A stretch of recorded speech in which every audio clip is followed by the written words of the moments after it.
The Soli Show. Welcome. My name is Michael Soli. First show ever, new podcast. Jeff Higginbotham is my first guest. We've been friends for a really long time, and I'm honored to have him here as my first guest. Thank you. I had this whole thing planned out of what I was going to say. Not going to do that. I'm going to focus on you. You got to tell them a little about you first. Well, a little about me. Soli? Okay, I do, and I have notes for that. I've been in town for about 20 years. I'm from Pennsylvania originally, pro guitar player, singer, songwriter, and I opened a talent agency here a while back, about 20 years ago. Done pretty well for myself. And I think the secret to it is being like a network connection specialist, not burning bridges and being reliable. I think that's the secret to any success in any industry, but particularly in entertainment and particularly in this town. A lot of people come here on fire and burn out quick. And I didn't do that, and you didn't do that. Yeah. I mean, you're from Las Vegas. So that's my story. I'm interested in the long form podcast format. I like to talk, and I think we can learn a lot about people from not being so rushed. You know what I mean? Fair. And that's what this is going to be. It'll grow up over time. It'll develop over time, hopefully, with your help. I hope to eventually have a listener-sponsored program, but for now, I'm sponsoring it myself. But I do want to mention some of Jeff's products before we get started. He's got a clothing line, famousenough.com. I am famousenough.com. I am famousenough.com. I wear this hat proudly around town. Also, there was a bottle of... It's right behind your head. It's behind my head. That's a different head. This whiskey, fantastic. Can I talk about it for a second? Absolutely. Before we go into who Jeff is, he created this whiskey brand, and some of the proceeds go to help officers. Yes. Injured officers. Injured police officers. Injured police officers. So without further ado about me, I want to talk about you, man. Let's do it. Thanks for having me. Thanks for being here, buddy. I know from talking to you and knowing you for about 15 years. Probably longer than that. If you go back to, I probably met you in the early 2000s. I got here in 98, and I hit the ground running. Yeah. You were already running. And I've always been impressed with your work ethic, what you've done with Stoney's. If you're not familiar with Las Vegas or the country scene here in Las Vegas, Jeff's at the heart of it and has been for a long time. 16 years. 16 years. Stoney's is probably, for locals, one of the best places to go to hear Nashville talent, up-and-coming artists. That's it. Fair enough to say? Yeah. You go to Nashville once a month, I believe, to scout? I would say that pre-COVID, yes, I was there just about every single month, yeah. But since then, with content creation, I live online now, and that's how I find a lot of the artists that come through. There's a thing every Monday night.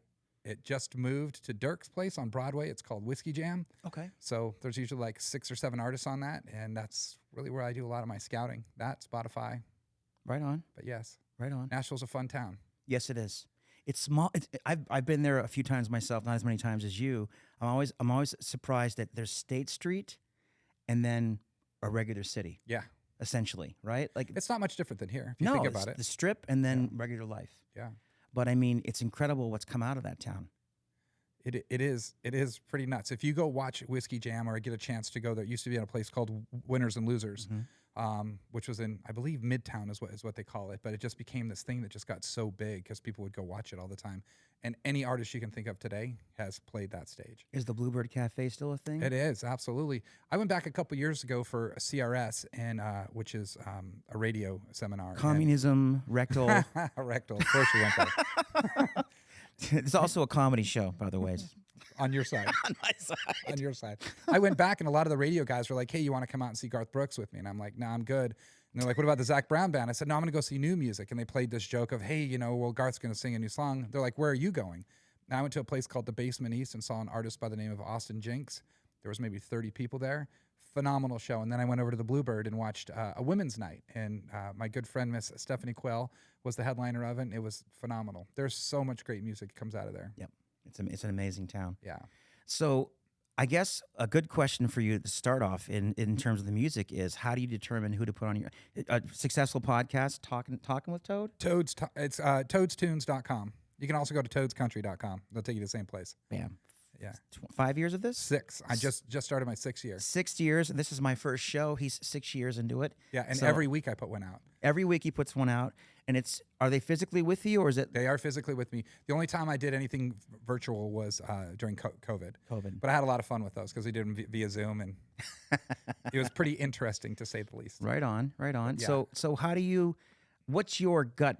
What's your gut? How do you know from your gut who to bring on the show? Who's gonna be a good fit? Well, you know, a lot of these artists are the ones that come through and play at Stoney's. But to find those kinds of artists, like I said, I listen to Whiskey Jam, or I'll listen to their music, and then I'll dive a little bit deeper into who they are, listen to the rest of their music. And there's some artists I'll get sent to me, and they've got a really good song, but it's slow. And that's not a great fit for a country bar. Not all night. You can't have people coming out there that want to party and find their next ex and do all that kind of stuff. Right. That's true. Yeah, that's true. It's very true. But I go listen to that kind of stuff, and I really have my like thumb on it, because if I fail at a show, I take it personal. Right. It's not my venue. I don't own it, but I treat it like I own it. Right. I just had an artist come through. Her name was Alexandra K, independent artist. On top of the world right now. She sold the place out, which is crazy as an independent artist. No radio play, no major label behind her. Wow. And she did something phenomenal. But one of the things that she said to me was that she'd been wanting to get into Stoney's for 3 years. Really? And she's like, I love the way you program this place. And that kind of stuff humbles me. Because there's some artists that will sit in the back, and as they're getting ready to go on, Scotty Mack was one of them. He was sitting in front of the green room, restringing his guitar. And he said something to me, was like, dude, open up your email. And I opened it up, and he was like, I go back, it's like 3.5 years. He's been emailing me trying to get in there. I'm like, dude, you can only imagine. We roughly do 52 shows a year, Fridays. Every now and then we'll do something on a Saturday. Right. So it's really hard to pick. My Spotify last year, I think I listened to close to 6,000 new artists, because that's all I do is listen to music constantly. That's why you're on the show. I love it, dude. I love it too.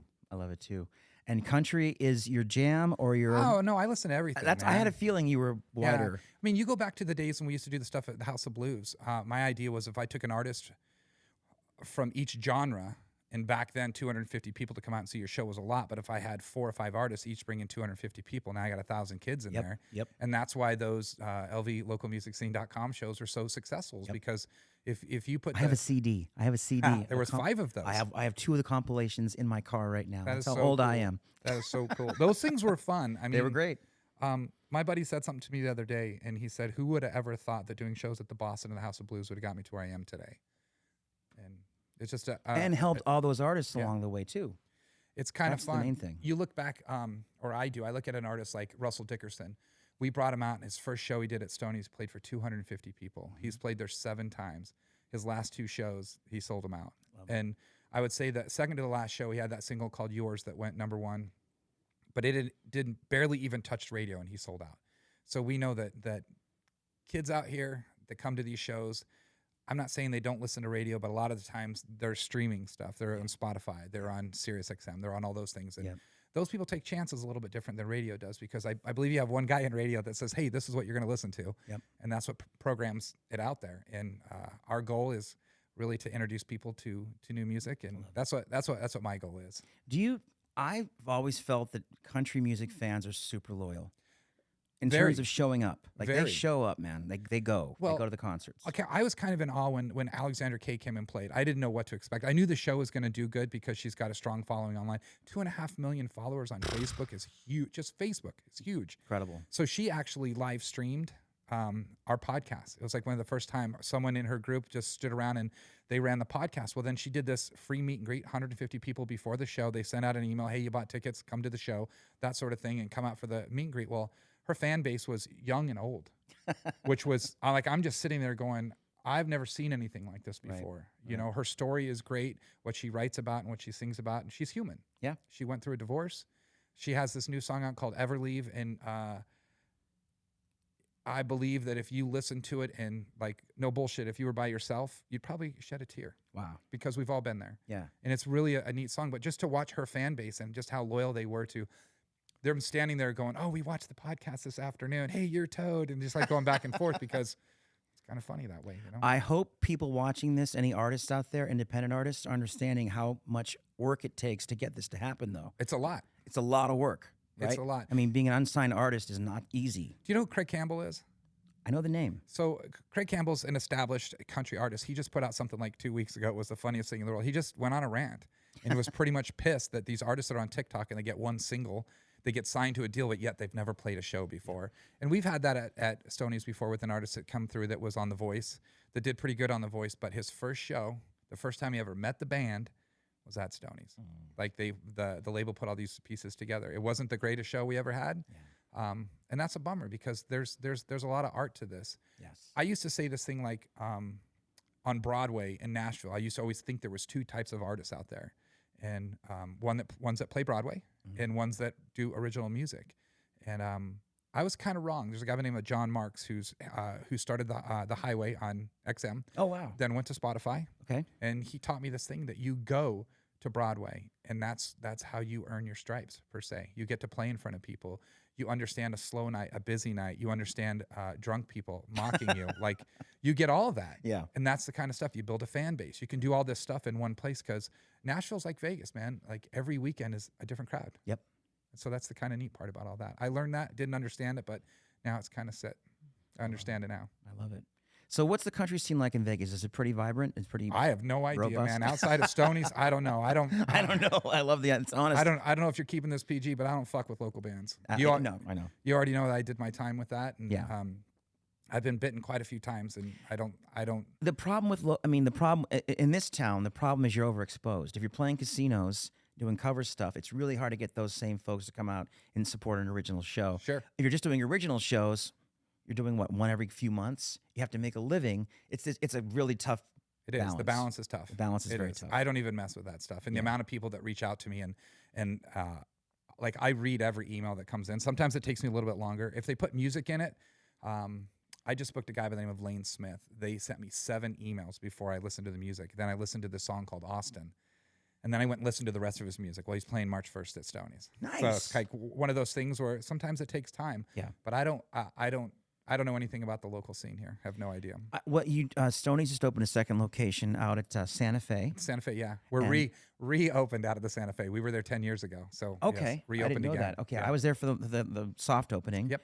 And how's it going, man? It's going good, man. The weekends out there, I like to say that we're pretty good at our business model and what we know, and that one's a little bit out of our wheelhouse because they're asking us. Well, they're not asking us. We ownership wanted to be open 7 days a week, but it's tough because that's not the business model that we know. It's too far out to expect tourists to come. Right. So Friday nights and Saturday nights are awesome. We're just really getting into the music stuff. We have a show this Saturday with Sam Grow, who's kind of a big underground. Sam. Yeah, he's rad. I love him. Yeah. But he's coming out. He's doing this acoustic show, and so I'm kind of excited to see how people respond to that out there. We've done Love and Theft out there, and a couple other shows. I did a show with Sam at the Hard Rock Cafe.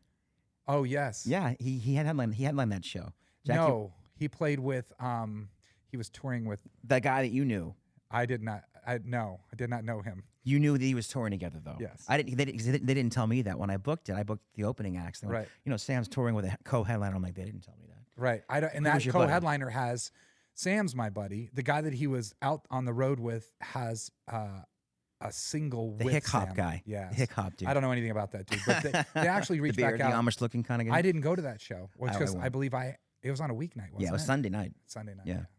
Love Sam. He's a good dude, man. I look forward to the growth. He just opened his own label, publishing company. Like, he's a hustler too. Yeah. Part of the reason I want to do this podcast is it's just to sort of inspire people to be entrepreneurs, to be small business owners, to push, to hustle. I mean, nothing that you have in your life was handed to you. Not one thing. And same with me. And good for us, but also it's a lot of hard work, and you have to want it. I mean, a long time ago, one of my cousin's name is Bobby Borgia. He's a magician in L.A., successful guy. A long time ago, he sent me this headshot of him, and he wrote in black marker. He said, "Mike, the door to success is marked push. I'll see you on the other side." Yeah. And I like chills. And he's exactly right. That'll never change. And now technology has come. The cost of what's happening right here used to be astronomical. This would be out of the price range Sure. of anyone. Now you can do this in your garage. I mean, it's so affordable to do it. It's just being consistent and creative. Yeah. And the consistency, I think, is the main thing. Discipline, daily discipline. It's right. It's fun. Like when I do my Toads tunes, if I don't do one, if I don't post the week after I did the interview, the people will reach out to me and go, "Dude, when are you posting it? When are you posting it? When are you posting it?" And I've learned that That's momentum. You've created momentum. Yes. And Mondays they like it because it gets them through their first day back at work, and which is kind of cool. Those streams do phenomenal. Like the people listen to them, and I like to introduce people to new artists. I think that's the funnest part for me is that, like you, people see you on a stage and they just watch you sing. They don't know anything about your personal life. They don't know who you are, where you came from, anything. And I think that's the fun that I have because when I sit with them, it's not a, Where did you grow up? Who gave you the first instrument? Where's, like there's Right. the standard question. How did you come up with that single? I don't ask that shit. I Right. want to know who they are, where they come from, Right. what they do on their off time. Right. So while we have you here, I'm going to ask you all those questions about you, because I don't think people realize what you've done with your life, how successful you've actually been. You've worked really hard for a long time, man. I have. I used to be a meat cutter. I was a butcher for 7 years, man. But I mean, you're from this town. You've always been a business owner from when you were in high school. Yeah. Well, I clothing was lines? off the record back then. You know But what? yes, I was a hustler. I was a hustler. But that you had that entrepreneurial spirit. yeah, I think it's an important piece to have. I mean, there's people that are born and they're 9-to-5ers. Yep. There are. And that's fine. There's nothing And wrong with that. Not at Nothing all. wrong with that. Not at But all.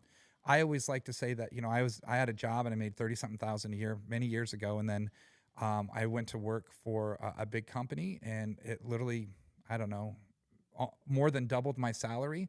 And I like to say that the only thing that really changed is I got a new truck. I didn't buy a brand new truck, but I got a new truck, and I ate more sushi. That was, and those kind of goals is I never want to sit back and I don't bounce my checkbook. Right. I kind of have an idea of what's in there. I live within my means, but I think that's what life's about. Is they always say that if you can wake up on your own and not have to worry about anything. My job today is fun. Yeah. It's just fun Yeah. because I get to do stuff that I love. I've always been a music fan. Yep. And that's, everyone has to take that chance, dude. And if you don't, I keep reading the same thing that keeps popping up, that you can either make an excuse or take a chance. But either way, Yeah. something's got to change. You're either going to be in the same place or. I couldn't agree more. And what humbles me and what keeps me motivated is this: Oprah Winfrey, Bill Gates, Elon Musk, whatever billionaire, genius, creative person you want to point to, we all have 24 hours in a day. Yep. What are you going to do with it? Exactly. I don't want to hear anything about special whatever. It's like, what are you doing with your time? Are you watching Netflix? Or are you making something happen? Right. Those are important pieces, man. Like, I can't sit on a couch constantly. I do it on Sundays, and I think it's a burnout day for me. Right. Really, and I watch Supercross from Saturday night if I don't catch it, and that's kind of it. That's about the only time I really plant myself in front of a TV consistently, and it's something that I DVR'd because I hate commercials. Yeah. But I mean, you're a content creator. You're a business owner. I'm the same, and I hopefully this show will encourage people to also go out and try and do something with their own. Make their own mark. Yeah. Anyway, whatever that means to them. I'm not. I've got some stuff that I'm working on, and the whole goal of it is twofold. One, to open doors to more artists, and the other side is to leave something behind that the next people after I'm gone can still utilize. Right. Because a lot of people don't do that. No, it's true. And music on the West Coast is tough, dude. It is tough. It's a tough place to be. It's a tough place to route. It's a tough place to tour. Yep. So it's like at Stoney's, we do an awful lot of fly dates. And we have a back line. So the band flies in, there's a drum set there, there's amps there. All I got to do is plug and play. Drummer's got to bring his cymbals and his sticks. That's it. Right. And I think that if you could utilize that, I've built some relationships on the West Coast that are pretty strong. So when people call me, I figure out how can I get them a Thursday in San Diego, a Friday in Vegas, and a Saturday in Arizona. So you just build this nice little network like you talk about. And that's an important piece, man. It really is. Huge. As a booking agent myself, it's always more cost effective to get somebody when they're routed. Yeah. And flying someone in is always more expensive. Like they're in Australia yesterday and they're going to be in my place tomorrow. No good. But if they're going to be an hour away, perfect. Right. So that's what he's talking about, the routing. Yeah. And flying It's an them in. important piece of the puzzle when you start getting all that stuff together. And I think a tour does better when both parties are involved. Yep. When they're pushing and you're pushing, it's a win. So right now, can we talk about this? Because what you're doing with this is phenomenal. Blue Valor. It came from during COVID, IPOF, which is the man, I just drew a blank. It's an organization that does IPs.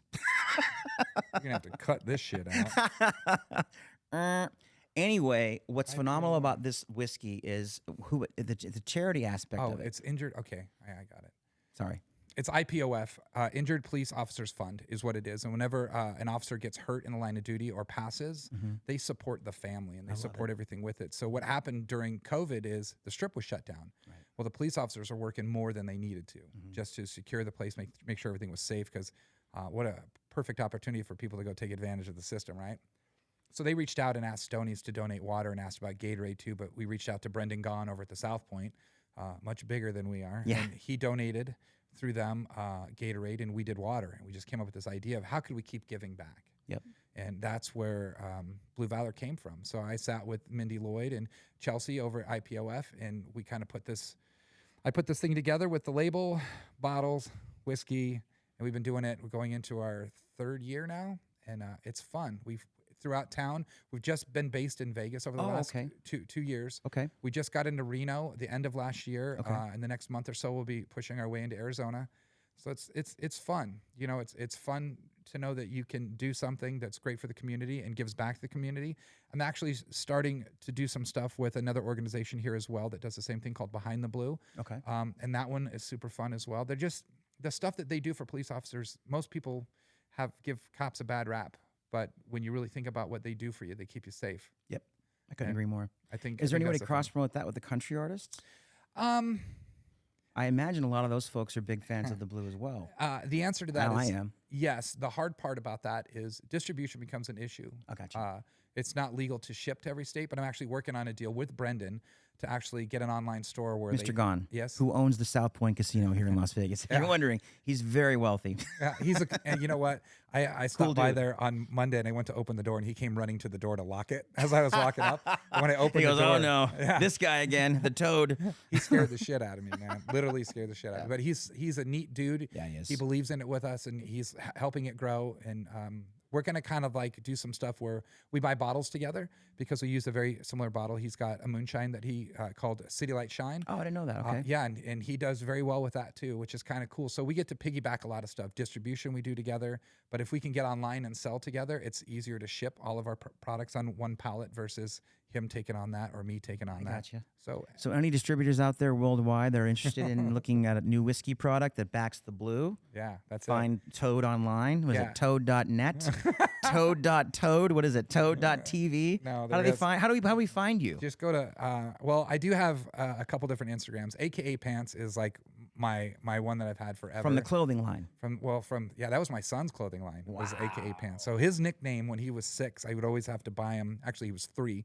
I'd have to buy him his shorts in a size 6 toddler because his waist was so big. Okay. Mind you, now he's like 6'7". Oh, right on. Yeah, but his shorts would hang like pants. So his nickname was Pants. Well, I just got the email address, aka.pants@gmail.com, and that's where it all started from there. But I got toads.country on Instagram as well. Okay. But you got to talk about where Toad came from. My nickname at Stoney's is Toad. That's Right. what everybody calls me there. Yes. Like exclusively. If I say Jeff, they're like, "There's no Jeff here." Yeah, they don't I'm like, know me his as name that. is Jeff. You know, No. his name used to be Jeff, His name used to be formerly known as Jeff. Yeah, I'm like the the Prince artist guy. formerly known as Jeff. Toad came from Gran Torino with Clint Eastwood. I don't know if you ever saw that movie. of Super course. racist movie, right? Very racist. Well, he called that kid Zipperhead, Slant Eye. Yeah, I remember. But when he was down in the basement eating food, he told the kid, "Hey, Toad, you better get some of that yum yum before somebody else does." Well, That's where it came from? That's where it came from. Oh my goodness. Yeah, so I guess I'm slow with the girls.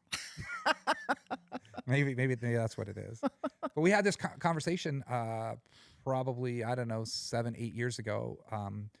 If I should go back to Jeff, and I'm so glad I didn't when it comes to country music because nobody in Nashville knows me as Jeff. Okay. There's a million Jeffs. Yeah. There's not too many Toads out there. I'm calling this Soli's show because I think I'm the only Soli. I don't know, maybe Right. maybe there's other ones, but I haven't found anybody yet. You should do your character that looks like Sully.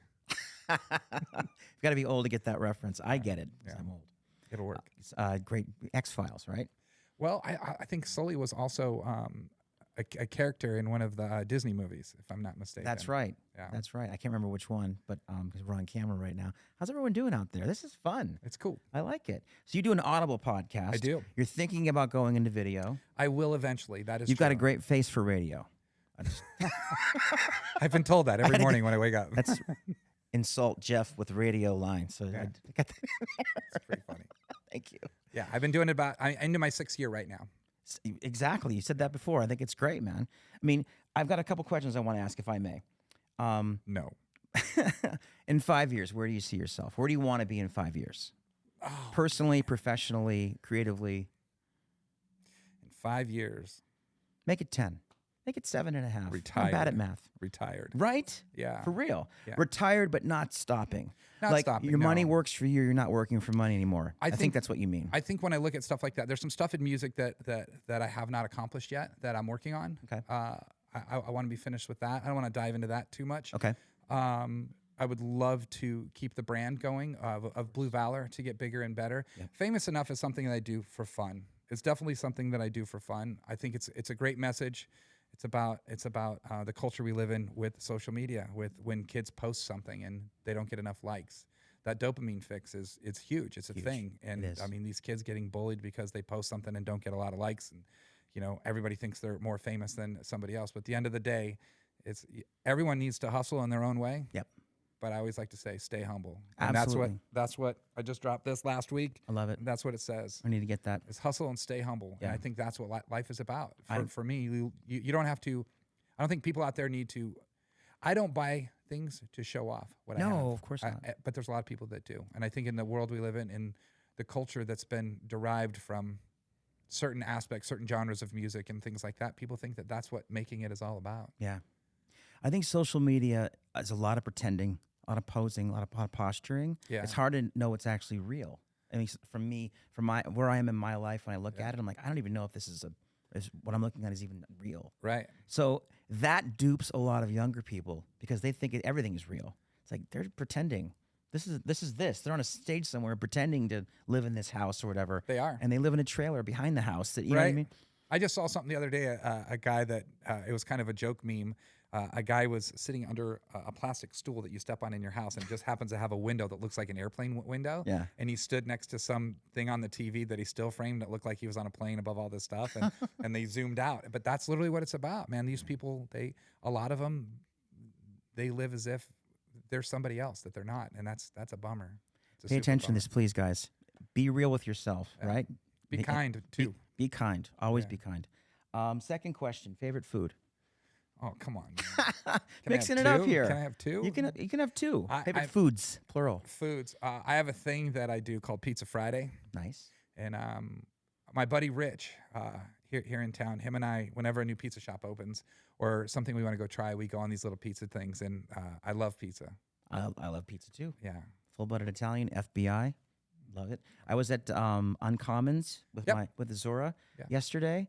Some fantastic. Have you been there yet? I have. Okay, Amari. I haven't been there yet. Amazing. And they opened a new place, like a Italian sandwich place there like 2 days ago. Check that out. It's awesome. Good. Yeah. I went to not as fancy, but very, very cool. I went to Durango last week, and I wanted to try I think it's called Prince's. Yes. But I just wanted a slice, and I ain't about to buy a slice. It's been sitting in the counter for 2 months. No, I know. I mean, it looks horrible. There's a place in the food court called Fiorello's. Great. Where? At Durango.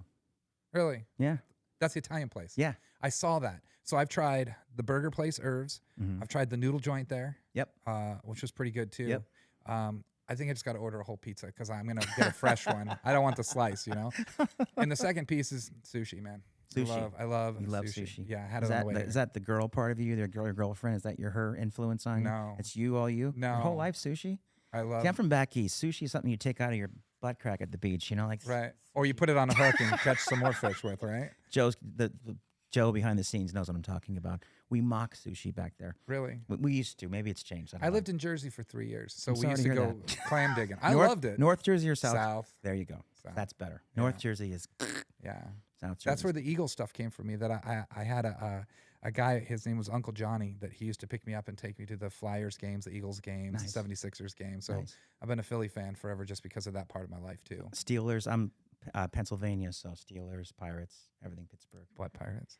No. Amazing franchises. And I'm an alumnus from the University of Pittsburgh. That's a sports town. Yeah. Las Vegas is becoming a sports town.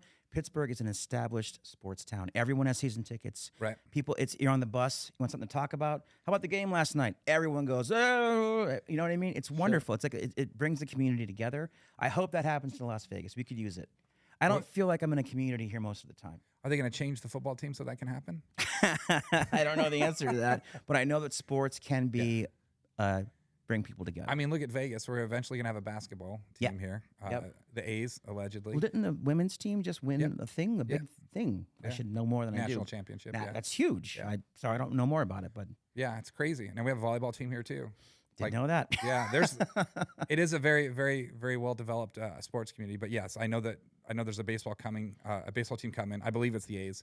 I don't know if they've finalized all Taking that. over the shop. Done. Yeah. The That's shop's right, closing on April. April 2nd. That's April right. 2nd, they demolish it a month later. Yeah. And I think 2028 is when they launch Crazy. it. And what's ironic to me is that the stadium's only taking up like a third of the property. They're going to rebuild a whole new casino hotel. should. They're going to. Yeah, they should. But traffic wise, how is that going to work? I thought when they did Allegiant Stadium, the best place to put that would have been out by where they put the practice facility. Right. So you didn't have all this garbage of where the hell are you going to park. Yeah, But- it does happen. I've had gigs at Mandalay Bay, so is Joe back there, where like if the Chili Peppers are playing at the stadium, they're You're like, screwed. Yeah. you're not getting anywhere near Mandalay Bay, man. Yeah, I very rarely go down on the Strip. I mean, Stoney's is on Las Vegas Boulevard, but Yeah. it's not in the heart of it all. And I'm Town so Square. glad. Yeah, Yeah. so glad because that's a nightmare. Nightmare. Okay, so we got most of the questions covered. I think I've covered most of what I wanted to talk about for the first episode. Can I just drop a few little references, if I may? Sure. I've been playing Martin guitar my whole life. I'm a singer, songwriter, guitar player here in Las Vegas. Martin, please sponsor me. I'm going to reach out to you guys soon. Hold on, I got a question for you. Yes. What does a sponsorship from Martin look like to you? To me, it looks like them sending me new instruments Yeah. and me testing them out and giving them reviews and playing those instruments here in Las Vegas in front of thousands of tourists from all over the world every week. I play about 3-4 times a week, Right. private and public, and a lot of exposure for the instruments. And also, Sure. I'm dedicated to this brand. I mean, I'm from Pennsylvania. I've been to the factory in Nazareth. It's honestly, man, talk about luthiers. Like, talk about being dedicated to your craft. Everyone in that place is just focused on making great guitars. Right. It's I don't have the adjectives. I have an but it's artist that blew me comes away. through Stoney's. His name is Mark a.k.a. I call him Mark McGay because that's my favorite thing to call him. I'll have to show Can you we the say picture I that drew on the from. podcast? Can we You say? dude, it's your podcast. You can do whatever I you hit want. the pancreas table.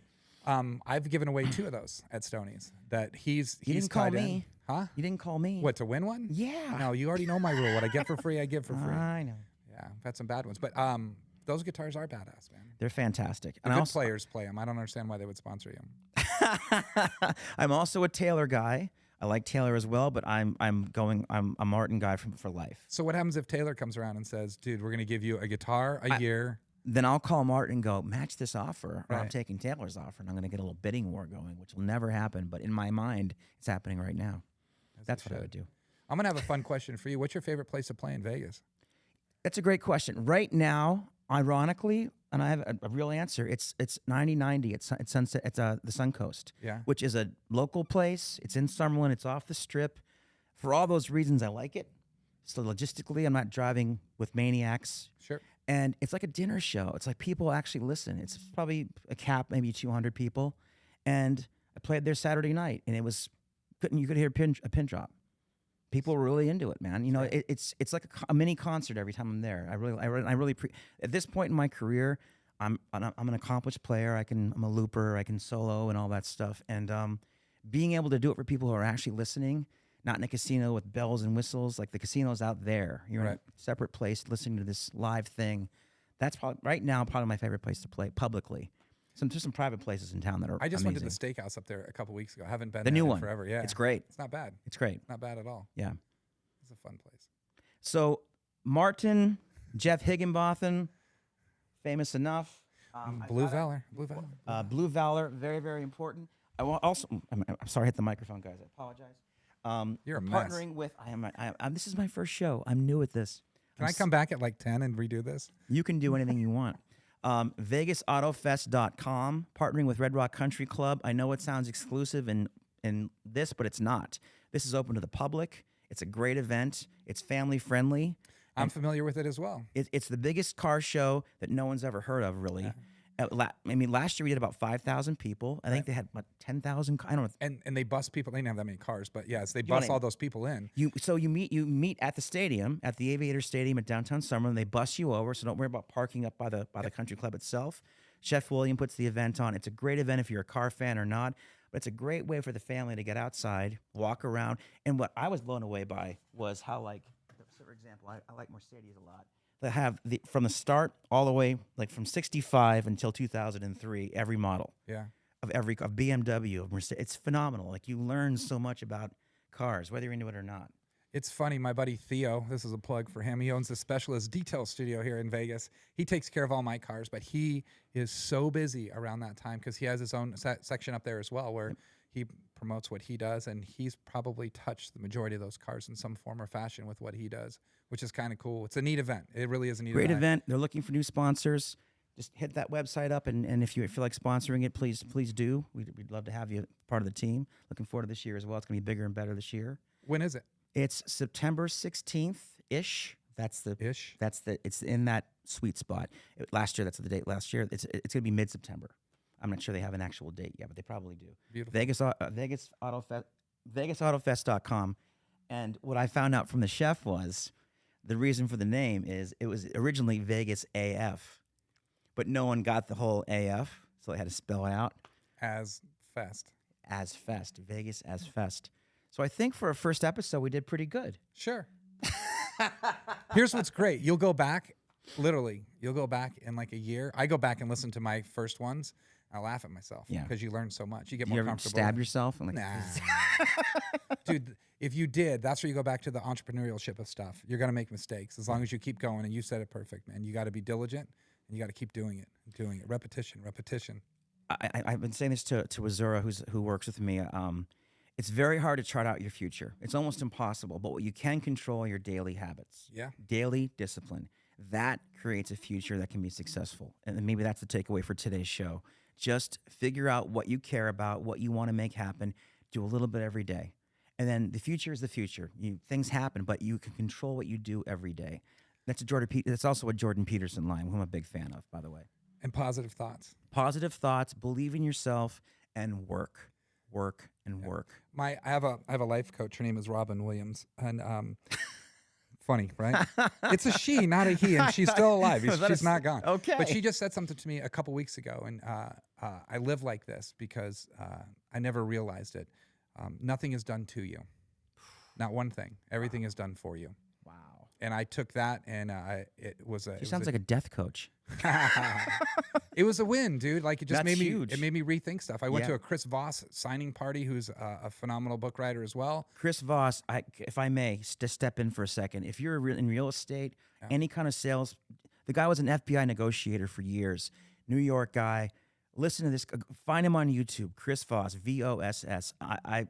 I'm mesmerized by him. Yeah. He can sit and tell a story about talking a bank robber out of not killing 100 people, and you're mesmerized. And then he goes, and use the same tactics to sell houses. Yeah. And he makes that transition easily, and it's compelling. There's an art. He's a fantastic. I met him at Sony's. I met him that night. I was there that night. The Nick Nanton night. I was there. I have a picture. But he's a tall dude, by the way. He looks smaller on the YouTube. But he's the YouTube. But dude, what a legit, real. I mean, a hostage negotiator. Yeah. I sit back and I think through music, how many doors it's opened for me in my life and the people that I've got to meet.